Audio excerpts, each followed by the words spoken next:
عليكم. هذه طريقتي في حماية الطيور من الحر الشديد في المطير.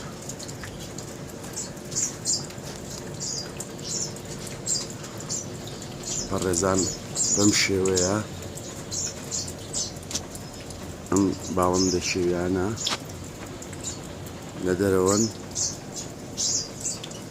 ما ترسيقر ما نسر كما بيته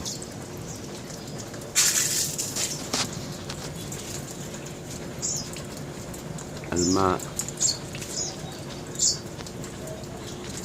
يكون دائما متوفر للشرب والسباحة عندما ترتفع درجات الحرارة.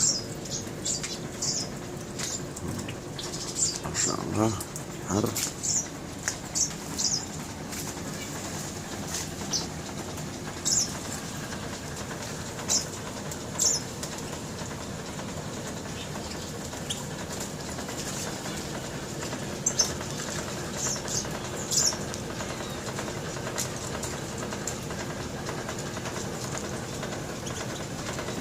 فيها فراغ حتى